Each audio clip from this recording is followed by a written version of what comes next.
ఈ నెల 19న తెలంగాణ కేబినెట్ విస్తరణ జరగనుంది. అయితే పూర్తి స్థాయిలో కేబినెట్ విస్తరణ ఉంటుందా లేక 10 మందికి అవకాశం ఇస్తారా అనే సందేహం నెలకొంది. ఉమ్మడి జిల్లాల ప్రాతిపదికనే విస్తరణ ఉంటున్నట్లు సమాచారం. సామాజిక సమీకరణాల ఆధారంగానే బెర్తులు ఖరారు కానున్నాయి. దీంతో ఈ కేబినెట్లో ఎవరికి ఛాన్స్ దక్కనుంది అనే ఉత్కంఠ సర్వత్రా నెలకొంది.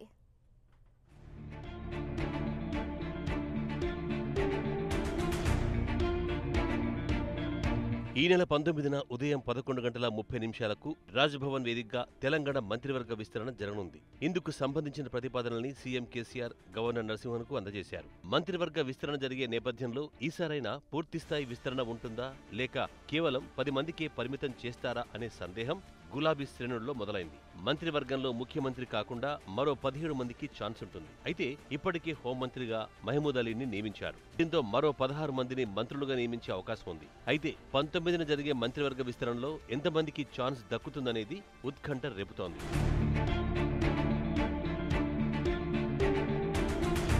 ఉమ్మడి జిల్లాల ప్రాతిపదికగానే మంత్రి పదవుల పంపకాలు జరగనున్నట్టు తెలుస్తోంది. సామాజిక సమీకరణాల ఆధారంగానే బెర్తులు ఖరారు కానున్నాయి. ఈ విడతలో బలహీన వర్గాలకు చెందిన నేతలకు ప్రాధాన్యతనిచ్చే అవకాశం కనిపిస్తుండగా అందులో కొత్త వారికి అధిక ప్రాధాన్యం ఉండే అవకాశం ఉండడంతో పాతవారికి ఈసారి బెర్త్ దక్కే అవకాశాలు తక్కువగానే కనిపిస్తున్నాయి. ఇక జిల్లాల వారీగా ఎవరెవరికి మంత్రిగా అవకాశం దక్కనుందో పరిశీలిస్తే ఉమ్మడి ఆదిలాబాద్ జిల్లా నుంచి గతంలో మంత్రిగా ఉన్న ఇంద్రకరణ్ రెడ్డికి మరోసారి ఆ ఛాన్స్ దక్కడం లేదని తెలుస్తోంది.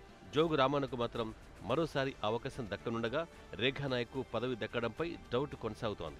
అలాగే ఉమ్మడి కరీంనగర్ జిల్లాలో ఎప్పటినుంచో మంత్రి పదవి కోసం ఎదురుచూస్తున్న కొప్పుల ఈశ్వర్కు ఈసారి కోరిక నెరవేరబోతున్నట్టు తెలుస్తోంది. ఇక ఈటెల రాజేందర్ను మరోసారి మంత్రి పదవి వరించనుంది. మరోవైపు టీఆర్ఎస్ వర్కింగ్ ప్రెసిడెంట్ పదవిని చేపట్టిన కేటీఆర్కు మాత్రం ఈ దఫా మంత్రి పదవి దక్కడం డౌట్గానే కనిపిస్తోంది. ఇక ఉమ్మడి నిజామాబాద్ జిల్లా విషయానికొస్తే ఈ జిల్లా నుంచి గతంలో మంత్రిగా పనిచేసిన పోచారం శ్రీనివాసరెడ్డిని స్పీకర్గా ఎన్నుకోవడంతో ఆయన స్థానంలో వేముల ప్రశాంత్ రెడ్డిని కేబినెట్లో తీసుకోబోతున్నారు.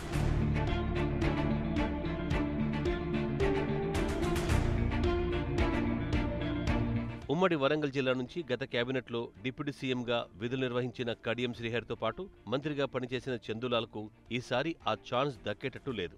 ఈ జిల్లా నుంచి ఎర్రబెల్లి దయాకర్రావు మంత్రివర్గంలో చోటు దక్కించుకోబోతుండగా రెడ్డి నాయక్ కేబినెట్ బెర్త్ డౌటులో పడింది.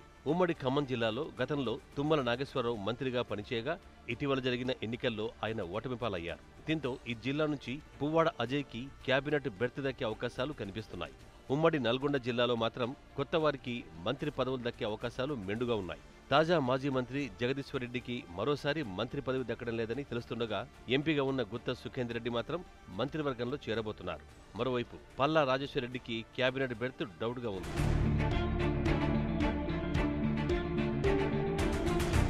ఇక ఉమ్మడి మెదక్ జిల్లా పరిస్థితి చూస్తే గతంలో మంత్రిగా పనిచేసిన హరీష్ రావుకు ఈసారి మంత్రి పదవి డౌట్గానే కనిపిస్తోంది. అయితే గతంలో స్పీకర్గా పనిచేసిన పద్మా దేవేందర్ రెడ్డిని ఈసారి మంత్రివర్గంలోకి తీసుకోబోతున్నట్టు సమాచారం. అలాగే ఉమ్మడి మహబూబ్నగర్ జిల్లాలో గతంలో మంత్రులుగా లక్ష్మారెడ్డి, జూపల్లి కృష్ణారావులు పనిచేయగా ఎన్నికల్లో జూపల్లి ఓటమి చెందారు. ఇక లక్ష్మారెడ్డికి మంత్రి పదవి దక్కే అవకాశాలు కనిపించడం లేదు. కొత్తగా నిరంజన్ రెడ్డికి అవకాశం దక్కనున్నట్టు తెలుస్తోంది. ఇక హైదరాబాద్ జిల్లా విషయానికొస్తే నాయని నరసింహారెడ్డి, పద్మారావు మంత్రి పదవులకు దూరంగానే ఉండబోతున్నారు. తలసాని శ్రీనివాస్ యాదవ్ మాత్రం కేసీఆర్ కేబినెట్లో రెండోసారి అవకాశం దక్కించుకోబోతున్నట్టు తెలుస్తోంది. ఇక ఉమ్మడి రంగారెడ్డి జిల్లా నుంచి గత కేబినెట్లో మంత్రి పదవి నిర్వహించిన మహేందర్ రెడ్డి ఈసారి ఎమ్మెల్యేగా గెలవకపోవడంతో ఆ ఛాన్స్ కోల్పోయారు. అయితే ఆయన సోదరుడు పట్నం నరేందర్ రెడ్డికి, అలాగే శేర్లింగంపల్లి నుంచి గెలిచిన ఆరికపూడి గాంధీ కూడా మంత్రి పదవి దక్కడం డౌట్గానే కనిపిస్తోంది. మొత్తానికి ఎన్నో రోజుల నుంచి ఎదురు చూస్తున్న మంత్రివర్గ విస్తరణ తేదీ ఖరారు కావడంతో ఎవరెవరికి మంత్రి పదవులు దక్కుతాయనున్న ఉత్కంఠ అందరిలోనూ నెలకొంది. మరి ఆ అదృష్టం ఎవరికి దక్కుతుందో చూడాలి.